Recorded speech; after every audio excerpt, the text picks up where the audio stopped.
ಬೆಂಗಳೂರಲ್ಲಿ ಅಕ್ರಮ ಮನೆಗಳ ತೆರವು ವಿಚಾರದಲ್ಲಿ ಕೇರಳ ಮತ್ತು ಕರ್ನಾಟಕದ ನಡುವೆ ಸಮರ ಶುರುವಾಗಿದೆ. ಕರ್ನಾಟಕದಲ್ಲಿ ಬುಲ್ಡೋಸರ್ ನ್ಯಾಯ ಅಂತ ಟೀಕೆ ಮಾಡಿದ್ದ ಕೇರಳ ಸಿಎಂ ವಿರುದ್ಧ ಕಾಂಗ್ರೆಸ್ ಲೀಡರ್ಸ್ ಮುಗಿಬಿದ್ದಿದ್ದಾರೆ. ಸಿಎಂ ಸಿದ್ದರಾಮಯ್ಯ ಮತ್ತು ಡಿಸಿಎಂ ಡಿಕೆಶಿ ಸೇರಿದಂತೆ ಪ್ರಮುಖ ನಾಯಕರು ಮಾತಿನ ಚಾಟಿ ಬೀಸಿದ್ದಾರೆ.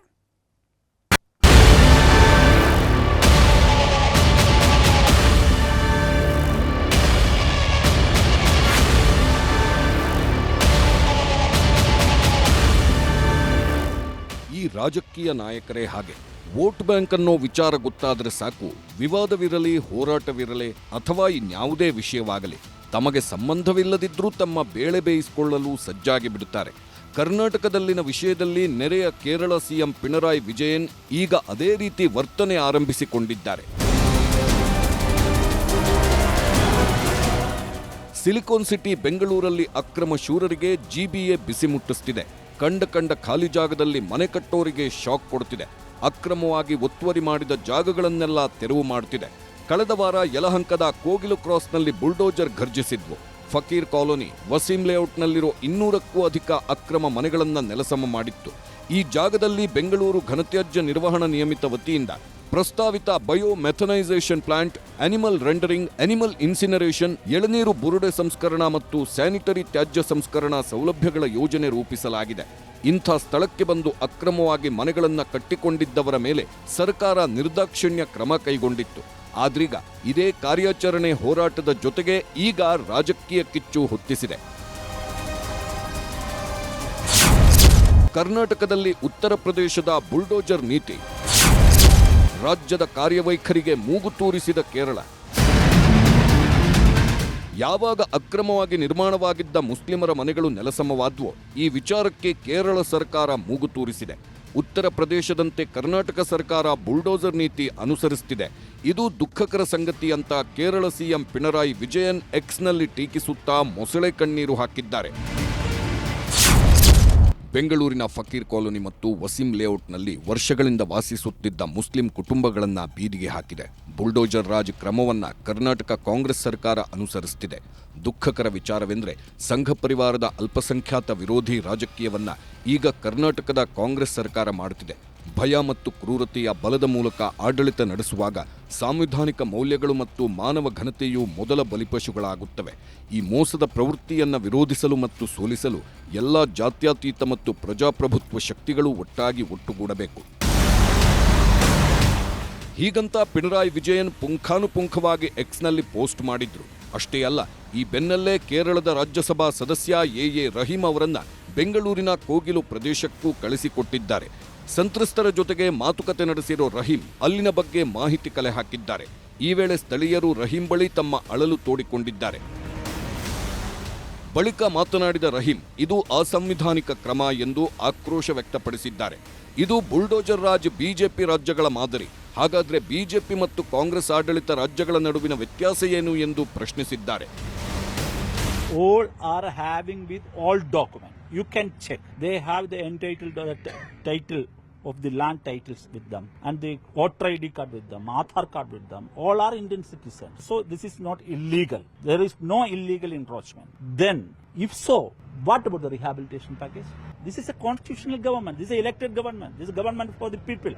So, what is the plan for the rehabilitation? What plan was executed before the eviction?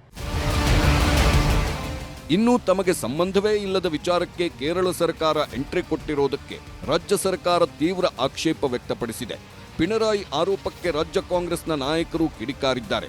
CM Siddaramaiah, DCM DK Shivakumar, ಸಚಿವ ಸಂತೋಷ್ ಲಾಡ್ ಸೇರಿದಂತೆ ಕಾಂಗ್ರೆಸ್ ನಾಯಕರು ಆಕ್ರೋಶ ಹೊರಹಾಕಿದ್ದಾರೆ. ಕಾಂಗ್ರೆಸ್ ಯಾರಿಗೂ ತಾರತಮ್ಯ ಮಾಡಿಲ್ಲ, ಪಿಣರಾಯಿ ವಿಜಯನ್ ವೋಟ್ ಬ್ಯಾಂಕ್ ರಾಜಕೀಯ ಮಾಡುತ್ತಿದ್ದಾರೆ ಅಂತ ಕಿಡಿಕಾರಿದ್ದಾರೆ. ವೇಸ್ಟ್ ಮ್ಯಾನೇಜ್ಮೆಂಟ್ ಜಾಗ 5 ಎಕರೆ ಅದು ಯಾವತ್ತೂ ಅದಕ್ಕೆ ಸೇಫ್ಟಿ ಇಲ್ಲ. ಅದು ಆ ಕಾರಣಕ್ಕೋಸ್ಕರ ಅವ್ರನ್ನ ಅನಾಥರೈಸ್ಗೆ ಆಕ್ಯುಪೆನ್ಸಿದ್ರಲ್ಲ, ಅವ್ರಿಗೆ ನೋಟಿಸ್ ಕೊಟ್ಟು ತೆಗಿಬೇಕು ಅಂತ ಹೇಳಿದ್ರು. ಅವರು ಕೇಳಲಿಲ್ಲ, ಅದಕ್ಕೋಸ್ಕರ ಕಾಲೇ ಮಾಡಿಸಿದ್ದಾರೆ. ಸಾಲಿಡ್ ವೇಸ್ಟ್ ಕಸ ಹಾಕಕ್ಕೆ ಸೀಮಿತವಾಗಿ ಇಟ್ಟಂತ ಜಾಗ ಹಿಂದೆನೇ 10 ವರ್ಷದಿಂದನೇ 9 ವರ್ಷದಿಂದನೇ ಅದನ್ನ ನೋಟಿಫೈ ಆಗಿತ್ತು. ಆ ಜಾಗದಲ್ಲಿ ಕಸ ಹಾಕುವಂಥ ಜಾಗದಲ್ಲಿ ಹೋಗಿ ರಾತ್ರೋರಾತ್ರಿ ಗುಡಿಸಲುಗಳನ್ನು ಹಾಕಿದ್ದಾರೆ. ಅದನ್ನು ತೆರವಾಗಲಿಕ್ಕೆ ನಾವೆಲ್ಲ ನಮ್ಮ ಸ್ಥಳೀಯ ಮುಖಂಡರ ಹತ್ರ, ಶಾಸಕರ ಹತ್ರ ಚರ್ಚೆ ಮಾಡಿ ಅದನ್ನು ಖಾಲಿಗೊಳಿಸಿ ಅದನ್ನು ಸರಿಯಾದ ರೀತಿಯಲ್ಲಿ ಉಪಯೋಗ ಮಾಡಿಕೊಳ್ಳಲಿಕ್ಕೆ ಆದೇಶವನ್ನು ಮಾಡಿದ್ದಾರೆ. ಆ ಕೆಲಸವನ್ನು ನಾವು ಮಾಡ್ತಾ ಇದ್ದೇವೆ. ಯಾರಿಗೂ ಕೂಡ ತೊಂದರೆ ಕೊಡಬೇಕು ಅನ್ನೋದಿಷ್ಟಿಲ್ಲ. ಯಾಕೆಂದರೆ ಏಕಾಏಕಿ ನಾವು ಸ್ಲಮ್ಗಳನ್ನು ಸರ್ಕಾರಿ ಜಾಗದಲ್ಲಿ ಒತ್ತುವರಿ ಮಾಡಿಕೊಂಡು ರಾತ್ರೋರಾತ್ರಿ ಗುಡಿಸಲುಗಳು ಹಾಕಲಿಕ್ಕೆ ನಾವು ಬಿಡಲಿಕ್ಕೆ ಆಗುವುದಿಲ್ಲ. ಈಗ ಅವರಿಗೆ ಎಲೆಕ್ಷನ್ ಬಂದಿದೆ ಅಲ್ಲ, ಅದಕ್ಕೆ ಹಂಗೆ ಹೇಳ್ತಾರೆ ಅವರು. ಸೊ ಕಾಂಗ್ರೆಸ್ಸಿನ ಇತಿಹಾಸ ಇದೆ. ಕಾಂಗ್ರೆಸ್ಸು ಯಾರಿಗೆ ಅಪೋಸ್ಮೆಂಟ್ ಆಗಿರಲಿ ಅಥವಾ ಯಾರು ವಿರೋಧವಾಗಿ ಮಾಡ್ತಕ್ಕಂಥದ್ದಲ್ಲ. ಕಾಂಗ್ರೆಸ್ಸಿನ ಇತಿಹಾಸ ಇಡೀ ದೇಶದ ಇತಿಹಾಸ ನಿಮಗೆ ಗೊತ್ತಿದೆ. ಎಲ್ಲ ಸಮಾಜದವ್ರನಿಗೆ ಒಟ್ಟುಗೂಡಿಸಿ ಹೋಗ್ತಕ್ಕಂಥದ್ದು ಐಡಿಯಾಲಜಿಲಿ ಇರ್ತಕ್ಕಂಥ ಕಾಂಗ್ರೆಸ್ ಪಕ್ಷ. ಸೊ ಯಾರಿಗೆ ಪರ ಆಗಲಿ ವಿರೋಧ ಮಾಡೋಕ್ಕೆ ಹೋಗೋದಿಲ್ಲ ನಾವು. ಅವ್ರಿಗೆ ಈಗ ಎಲೆಕ್ಷನ್ ಹತ್ರ ಬಂದೈತೆ, ಅದಕ್ಕೆ ಮುಖ್ಯಮಂತ್ರಿ ಆ ರೀತಿ ಮಾತನಾಡ್ತಾರೆ. ಇನ್ನು ಈ ಬಗ್ಗೆ ಪ್ರತಿಕ್ರಿಯಿಸಿರೋ ಬಿಜೆಪಿ ರಾಜ್ಯಾಧ್ಯಕ್ಷ ಬಿವೈ ವಿಜಯೇಂದ್ರ, ಈ ಬಗ್ಗೆ ಹೆಚ್ಚೆಚ್ಚು ಚರ್ಚೆ ಮಾಡೋಕೆ ಹೋಗಬೇಡಿ, ಯಾಕಂದ್ರೆ ಜಮೀರ್ಗೂ ಸಿದ್ದರಾಮಯ್ಯಗೂ ಗೊತ್ತಾದ್ರೆ ಅವರೇ ಜಮೀನು ರೆಡಿ ಮಾಡಿ ಮುಸ್ಲಿಂ ಲೇಔಟ್ ಮಾಡಿಬಿಡ್ತಾರೆ ಅಂತ ಟಾಂಗ್ ಕೊಟ್ಟಿದ್ದಾರೆ. ದಯವಿಟ್ಟು ಅದ್ರ ಬಗ್ಗೆ ಹೆಚ್ಚು ಚರ್ಚೆ ಮಾಡಬೇಡಿ. ಸಿದ್ದರಾಮಯ್ಯನವರು ಜಮೀರ್ ಅಹಮದ್ ಗೊತ್ತಾದ್ರೆ ಅವರೇ ಜಮೀನು ತಗೊಂಡು ಮತ್ತೆ ಲೇಔಟ್ ಮಾಡಕ್ ಹೋಗ್ತಾರೆ. ಅದನ್ನ ಚರ್ಚೆ ಬೇಡ. ಸಿಡಿದೆದ್ದ ಎಸ್ಡಿಪಿಐ ಪ್ರತಿಭಟನೆ ಮಾಡಿ ಕಿಡಿ. ಪ್ರತಿಭಟನೆ ವೇಳೆ ಆಕ್ರೋಶ, ಹೈಡ್ರಾಮಾ. ಕೇರಳ ಸಿಎಂ ಪಿಣರಾಯಿ ವಿಜಯನ್ ಉರಿಯೋ ಬೆಂಕಿಗೆ ತುಪ್ಪ ಸುರಿಯುವ ಕೆಲಸ ಮಾಡಿದ್ದಾರೆ. ಕೇರಳ ಮೂಗು ತೂರಿಸಿದ ಬೆನ್ನಲ್ಲೇ ಜಿಬಿಎ ಕಾರ್ಯಾಚರಣೆ ವಿರುದ್ಧ ಎಸ್ಡಿಪಿಐ ಕೂಡ ಸಿಡಿದೆದ್ದಿದೆ. ಸಂತ್ರಸ್ತರಿಗೆ ನ್ಯಾಯ ಬೇಕು ಅಂತ ಪ್ರತಿಭಟನೆ ಮಾಡಿದ್ದಾರೆ. ಇದೇ ವೇಳೆ ಪೊಲೀಸರು ಹಾಗೂ ಎಸ್ಡಿಪಿಐ ನಾಯಕರ ನಡುವೆ ಜಟಾಪಟಿಯೇ ನಡೆಯಿತು.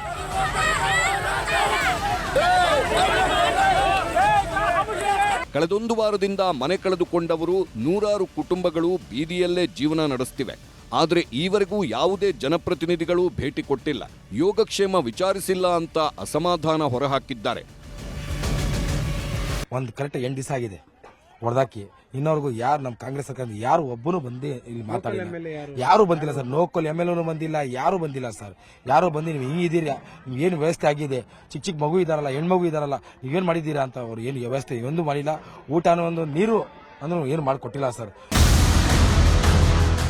ಒಟ್ಟಾರೆ ಕೋಗಿಲು ಕ್ರಾಸ್ ಬಳಿ ನಡೆದ ಡೆಮಾಲಿಷನ್ ಕೇರಳ ಸರ್ಕಾರದ ನಿದ್ದೆಗೆಡಿಸಿದಂತಿದೆ. ಕಾಂಗ್ರೆಸ್ ಹಾಗೂ ಕಮ್ಯುನಿಸ್ಟ್ ನಾಯಕರ ನಡುವಿನ ವಾಕ್ಸಮರಕ್ಕೆ ನಾಂದಿ ಹಾಡಿದೆ. ಕೇರಳದಲ್ಲೇ ಸಮಸ್ಯೆಗಳು ಹಾಸಿ ಹೊದ್ಕೊಂಡು ಮಲಗಿರುವಾಗ ಕರ್ನಾಟಕದಲ್ಲಿನ ಸಮಸ್ಯೆಗಳ ಬಗ್ಗೆ ಪಿಣರಾಯಿ ತಲೆ ಕೆಡಿಸಿಕೊಂಡಿದ್ದಾರೆ. ಇದು ಮುಂದೆ ಯಾವ ಸ್ವರೂಪಕ್ಕೆ ತಿರುಗುತ್ತೋ ಕಾದು ನೋಡಬೇಕು. Bureau report, news 18.